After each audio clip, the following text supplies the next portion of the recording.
আসসালামু আলাইকুম। আশা করি সবাই ভালো আছেন। আজকে আমি আপনাদেরকে ফিল্টার আনবক্সিং করে দেখাবো। এটা হচ্ছে একটা নরমাল ফিল্টার, নোভা ব্র্যান্ডের। এই ফিল্টারটা একটা আপনার হাইজেনিক ফিল্টার বলে এটাকে। তো এটা কিন্তু ইলেকট্রিক লাইন লাগা না, এমনি নর্মালি আমরা ফিল্টারিং করে পানি উপর দিয়ে দিয়ে নিচ দিয়ে আমরা ফিল্টার পানিগুলো পাই আর কি।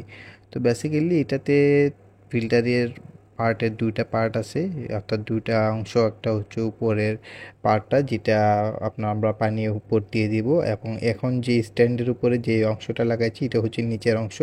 এই অংশটার মধ্যে আমাদের ভালো পানিগুলো থাকবে আর কি।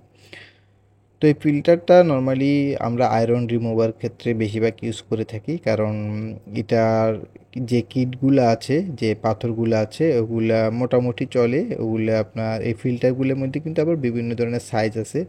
তো আমি এখন এই ফিল্টারের নিচের অংশের মধ্যে যে ইনস্ট্রুমেন্টগুলো আছে ওগুলো আস্তে আস্তে বের করতেছি, ওগুলো বসাচ্ছি। প্রথমে নিচে একটা পাথরের স্ট্যান্ড দেওয়া থাকে, ওটা বসিয়ে দেওয়া হয়েছে, এবং উপরের যে ঢাকনা আছে এই ঢাকনাগুলো আমরা আস্তে আস্তে ফিটিং করছি।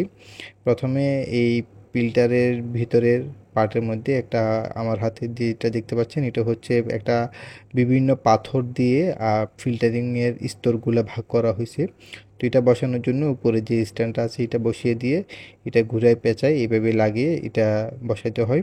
এবং এখন যে বক্সটি আনবক্স করা হচ্ছে, এটা হচ্ছে ফিল্টারের উপরের অংশের মধ্যে থাকে।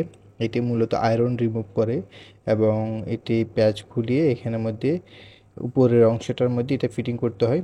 এটা অনেক সময় দেখবেন যে আয়রন জমতে জমতে আপনার একটা লাল হয়ে যায়, তখন সেক্ষেত্রে আপনারা লবণ দিয়ে কিন্তু এটা ইজিলি পরিষ্কার করে নিতে পারেন। হাতের লবণ দিয়ে কিন্তু এটা ঘষা দিলে কিন্তু এটা আবার ধবধবে এরকম সাদা হয়ে যায়। নর্মালি এটা পরিষ্কার করতে হয় কি বেশ কিছুদিন পর পর। সো এই ফিল্টারটা এইভাবে ফিটিং করতে হয়, এবং সবার উপরে কিন্তু এরকম ঢাকনা থাকে। আর এটার সাথে কিন্তু একটা কল থাকে, যেটা দিয়ে আপনার পানিটা বের করে আউটপুটটা নেবেন। সো এই কলটা কিন্তু ভিতরে থাকে, এই কলটার ভিতরে সামনে পিছে দুইটা রাবার আছে, এবং এই কলটা প্যাকেটের ভিতরে আপনি পেয়ে যাবেন। রাবারগুলো ফিটিং করে কিন্তু কলটা সুন্দর মতো আপনি ফিটিং করতে পারেন। এই ফিল্টারের মধ্যে দুইটা সাইজ, একটা হচ্ছে দুইটা কালার, একটা হচ্ছে পিঙ্ক কালার আর একটা হচ্ছে হোয়াইট কালার। সো আমি আপনাদেরকে হোয়াইট কালারটা আনবক্সিং করে দেখেছি। দেখা হচ্ছে অন্য কোনো আনবক্সিং ভিডিওতে।